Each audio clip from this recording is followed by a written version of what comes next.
कि किसी भी किसान को खेती करनी है तो उसके दिमाग में 3-4 चीज़ें आती है कि मुझे खेती करने के लिए आवश्यक है अच्छे से खाद, अच्छी सी दवाई, अच्छा सा सीड्स और पानी की व्यवस्था। उतना ही सोचता है ज़्यादा। अभी होता क्या है कि हम लोग, हमारी जो मिट्टी है, इनको समझना हमारे लिए बहुत इम्पोर्टेंट है। 1968 से हम रासायनिक खाद यूज करते हैं, तो जो मिट्टी का ऊपर का जो भाग है 6 इंच, वही फलद्रुप है ऊपर वाला, उसके नीचे तो छोटी मोटी रहता है। अभी हुआ क्या कि हम खाद यूज करते हैं, उसमें यूरिया है, एसएसपी है, डीएपी है, ऐसे खादें यूज करते हैं। तो जैसे यूरिया में 46% नाइट्रोजन है, तो 54% क्या है किसी को भी पूछो तो पता नहीं है। ऐसे ही सिंगल सुपर फॉस्फेट में 16% है, तो 84% क्या है वो पता नहीं। ऐसे ही डीएपी में 18% नाइट्रोजन, 46% फॉस्फोरस और दूसरा क्या है तो किसी को पता नहीं चलता है। होता क्या है कि नाइट्रोजन डाला तो वो तो यूज हो जाएगा, बाकी की जो क्षारीय रॉ मटेरियल है जो रोड के ऊपर इस्तेमाल होती है वो चीज होती है साथ में। अभी यूरिया तो यूज हो गया, सिंगल सुपर फॉस्फेट यूज हो गया, डीएपी यूज हो गया, तो जो क्षारीय मटेरियल है हमारी मिट्टी में पड़ा रहता है। अभी कब से यूज करते हैं तो 1968 से यूज करते हैं। जब जब आपने यूज किया तो वो चीज मिट्टी के 2 कण के बीच में फंसती गई। धीरे धीरे हुआ, मिट्टी कड़क हो गई, तो जमीन का जो टेक्निकल पॉइंट है वो सारे चेंज होने लगे। क्या हुआ, मिट्टी कड़क होने की वजह से ऑक्सीजन का जो लेवल है नीचे जाना कम हो गया, यानी CO2 कम हुआ। जहां ऑक्सीजन नहीं जाता वहां विषाणु हावी होती है, जमीन जन्य रोग।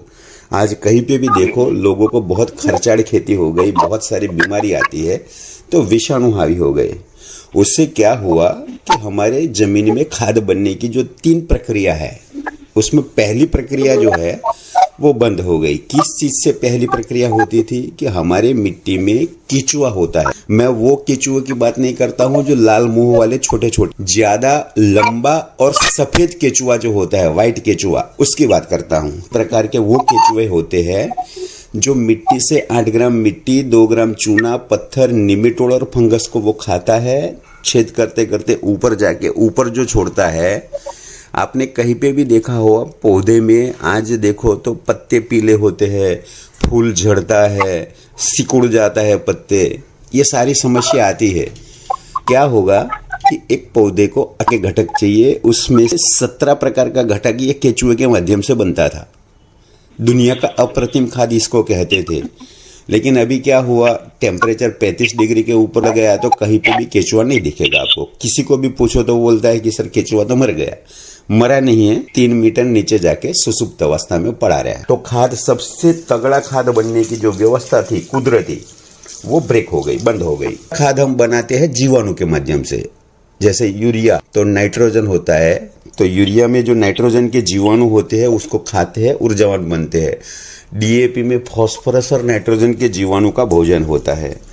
ऐसे ही सिंगल सुपर फॉस्फेट में इसके जीवाणु होते हैं। ऐसे अलग अलग जीवाणु होते हैं, वो उनका खुद का अणु खाते हैं, ऊर्जावान बनते हैं, मरते हैं और खनिज के तौर पे पौधे को मिलते हैं। ये सिस्टम है दूसरा खाद बनने की प्रक्रिया।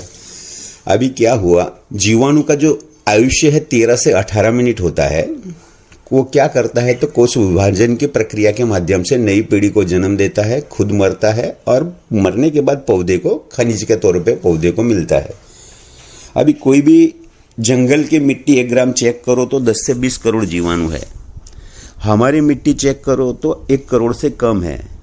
क्या हुआ, जैसे ही यूरिया हमने हाथ में पकड़ा तो ठंडा लगता है, लेकिन पौधे के जड़ में डाले तो जला देता है।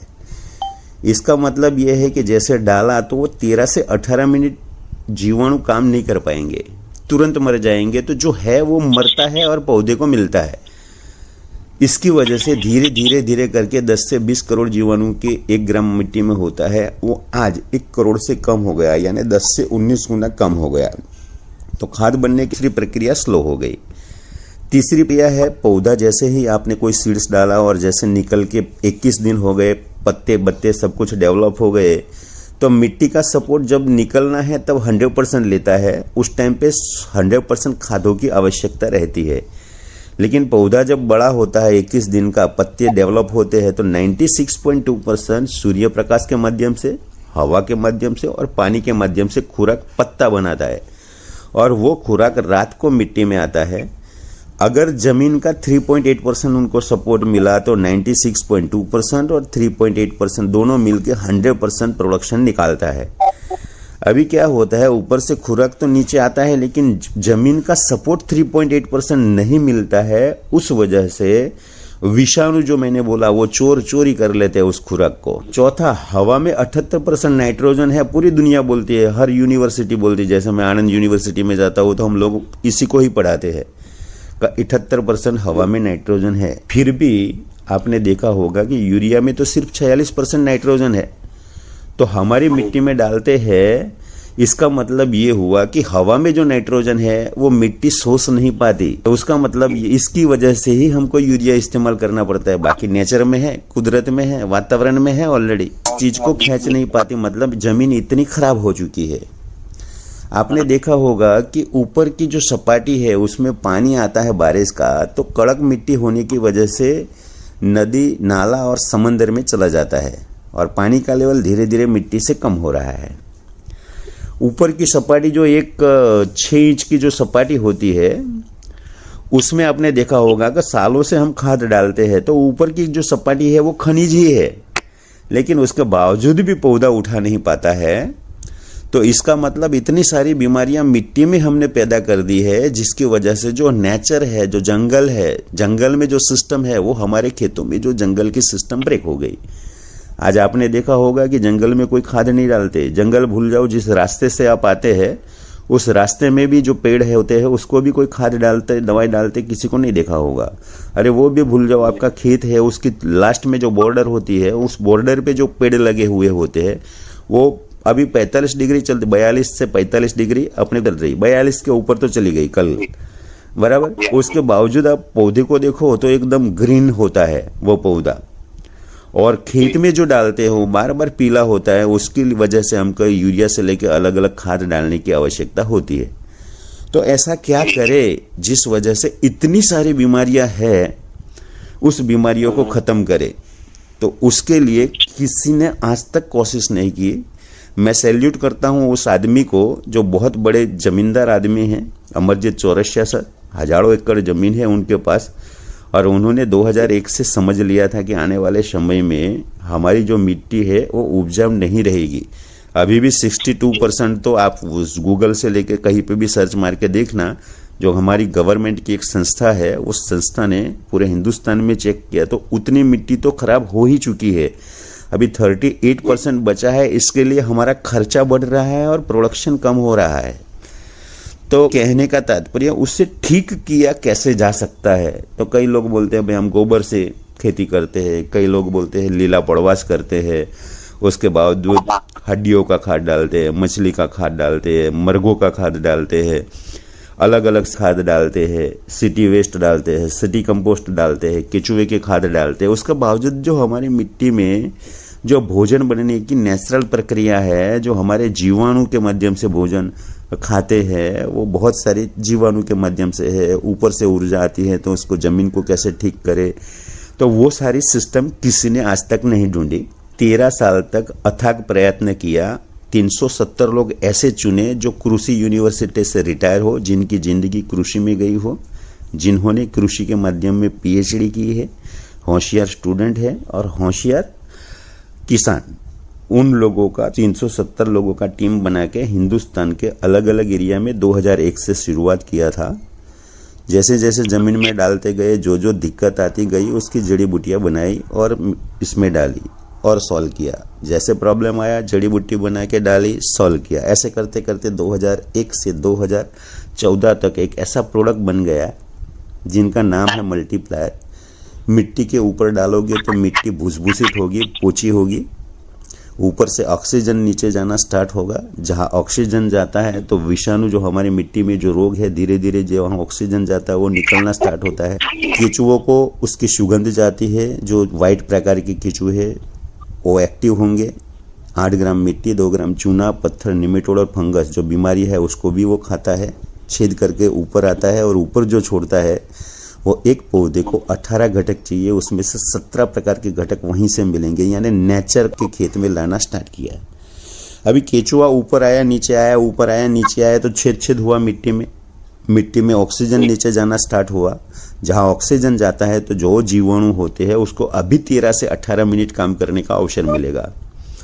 खुद ऊर्जावान बनेंगे, नई पीढ़ी को जन्म देंगे कोष विभाजन के माध्यम से, खुद मरेंगे और खनिज के तौर पे पौधे को मिलेंगे। तो ज़्यादा पैदा होता है, ज़्यादा मरता है, तो ज़्यादा खुराक पौधे को मिलता है। तो दूसरा भर भर के खुराक वहाँ से मिलेगा। और तीसरा ऊपर से जो खुराक आता है पत्तों के माध्यम से, सूर्य प्रकाश, हवा और पानी, तीनों चीज़ है कुदरती फ्री है। नीचे आता है तो 3.8% का सपोर्ट मिलना स्टार्ट होता है, तब जाके 96.2% और 3.8% दोनों मिक्स होके 100% होता है। तो ऊपर का जो खाद बनने की प्रक्रिया है उसके माध्यम से स्टार्ट होती है, जो धीमी है वो फास्ट होती है। हवा में 78% नाइट्रोजन है, धीरे धीरे मिट्टी में पावर आता है तो वो सोचने की स्टार्ट करती है, तो बाहर की यूरिया धीरे धीरे कम करते बाहर निकाल सकते हैं उसमें से। अगर वो सारी चीज़ों आपने क्लियर कर ली तो उसके भर भर के सारी जगह से खुराक मिलता है। तो उसकी वजह से परिणाम स्वरूप ये आता है कि पत्तों की साइज ज़्यादा होगी, पत्तों की संख्या ज़्यादा होगी, लंबाई चौड़ाई ज़्यादा होगी, फूल की संख्या ज़्यादा होगी, फूल में से फल में कन्वर्जन जो होता है वो ज़्यादा होगा, जो फल की साइज जो है वो बड़ी होगी, टेस्ट चेंज हो जाएगा, जड़ों की संख्या बढ़ जाएगी, थल है अच्छा विकास होगा। तो कहने का तात्पर्य, हमको पौधे के लिए जो जो आवश्यक चीज़ है हमारी मिट्टी में, वो चीज़ को नेचर की तरह बना सकते हैं। नेचर, जंगल जो है ना, जंगल में कोई खाद नहीं डालते और बावजूद अच्छा प्रोडक्शन होता है, वो सिस्टम हमारे खेतों में सिर्फ और सिर्फ आ सकती है तो मल्टीप्लायर तकनीक से आ सकती है। इसके साथ 2-3 प्रोडक्ट है जो ऑल क्लियर है, ऊपर छिड़काव करे तो आवरण बन जाता है, प्रकाश संश्लेषण की क्रिया बढ़ा देता है, जिसकी वजह से प्रोडक्शन बढ़ता है। दूसरा, सीजन से मार जो पड़ता है, जैसे गर्मी में गर्मी लगती है पौधे को, ठंडी में ठंडी लगती है, बारिश में उससे बचाता है। ऐसे ही नारायणास्त्र है, जो जीवात जो होती है, जो रोग है, उसको रस चूसने वाले कीट है, उसका मुंह और पेट खराब कर देगा, तो वो भी छिड़काव कर सकते हैं। स्प्रे प्लस है तो ऊपर नीचे दवा अंदर तक घुसेड़ने का काम करता है, क्षार तोड़ने का काम करता है, शाइनिंग, पौधे के अंदर जो फल लगता है उसको शाइनिंग लाने का काम करता है। ऐसे बहुत सारी चीज़ें हैं, वो 3 मिला के और मल्टीप्लायर का ऊपर छिड़काव कर सकते हैं, ज़मीन में दे सकते हैं, सीड्स को कोटिंग करके भी आप डाल सकते हैं। ऊपर आने के बाद 4-5 पंखुड़ियाँ होती है, उसके बाद छिड़काव भी 15 लीटर में 15 ग्राम, 1 लीटर में 1 ग्राम के हिसाब से छिड़काव भी कर सकते हैं। अलग अलग तरीके से उसको इस्तेमाल कर सकते हैं। खादों के साथ भी कोटिंग करके डाल सकते हैं, रासायनिक खाद है, जैविक खाद है, किसी के भी साथ मिक्स करके डाल सकते हैं। ऊपर छिड़काव कर सकते हैं, खुले पानी में बहा सकते हैं, ड्रिप में 250-250 ग्राम करके 1 एकड़ में जाने दे सकते हैं। अलग अलग तरीके से उसको इस्तेमाल कर सकते हैं और बहुत अच्छा बेनिफिट लेके हमारी मिट्टी को सुधार के हिंदुस्तान को केमिकल फ्री करने में मदद करोगे। जो किसान है उसको अच्छा व्यवसाय देने में मदद करोगे, लोगों को हेल्दी बनाने में सपोर्ट करोगे, तो ऊपर वाला आपको भर भर के आशीर्वाद देगा।